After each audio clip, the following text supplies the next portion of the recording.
Hi, this is Nathan, your neighborhood arcade and pinball talk guy. We're going to be reviewing Rick and Morty by Spooky Pinball today. We're on location at Rec Bar in Louisville, Kentucky. Definitely check this game out at that location. Let's go ahead and get this review underway, shall we? First things first, very nice setup.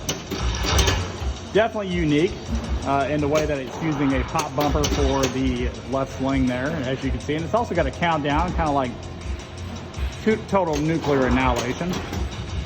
Very fast to the middle, 3 flippers set up. Obviously traditional front end of the game, which is 2 out lanes left, right, in lane left, right. You have a re-entry to the left pop bumper. You have your targets, which is Best Summer Jerry. You also have quite a bit of speed on this thing. Not only to the left, you have Light Adventure, which is the ramp that goes around the back of the house. But the other thing is you also have a outer orbit and 2 mini orbits to the inside, which obviously from the third flipper you have Charge Portal.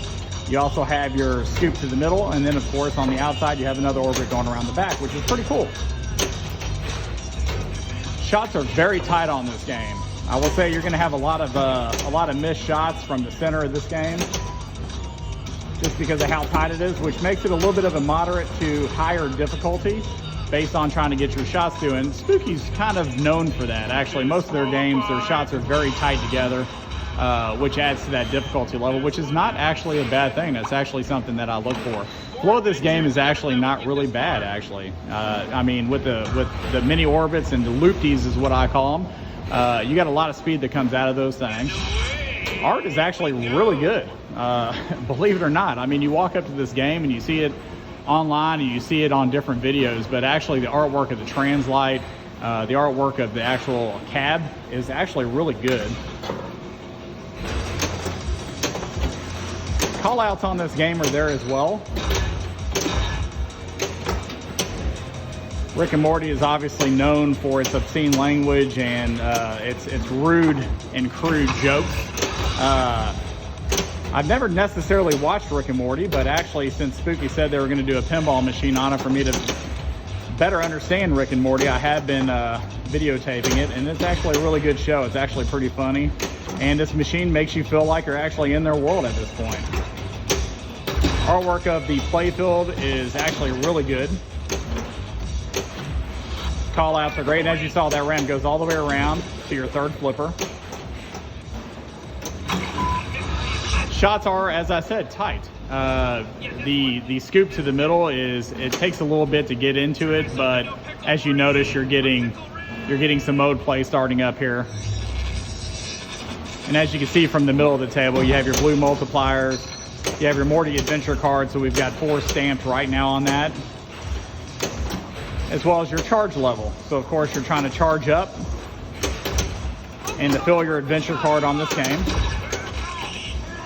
to progress to the next mode and to the next level of the game.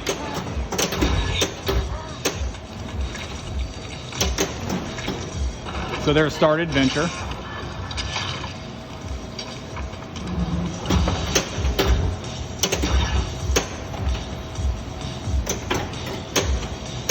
I actually see why Kaneda said that we should play this game and people should check it out. I mean, him buying it himself.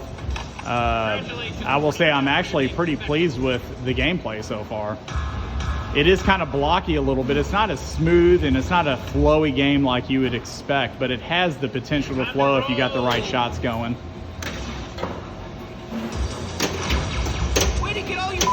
Call outs are awesome. As you notice, the right ramp takes you down to your right in lane. Left ramp takes you to your third flipper to the right.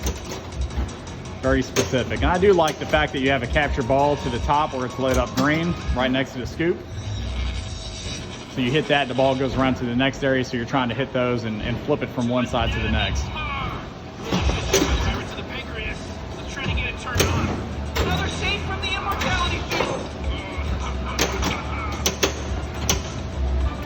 One thing to notate on this game, and it's something, you know, besides the countdown that you have, which is kind of like total nuclear annihilation, is be very aware that that pop bumper that is in this left sling area is actually a very high drain card for you. So if your ball is coming down on that thing or it's coming up off your flippers, that thing will pop it right back to you almost immediately and go right down the middle.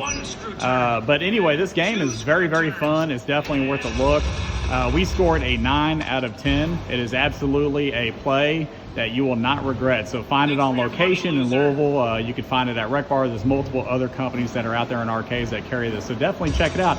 Anyway, again, this is Nathan, your neighborhood arcade and pinball talk guy, signing off again. Until next time.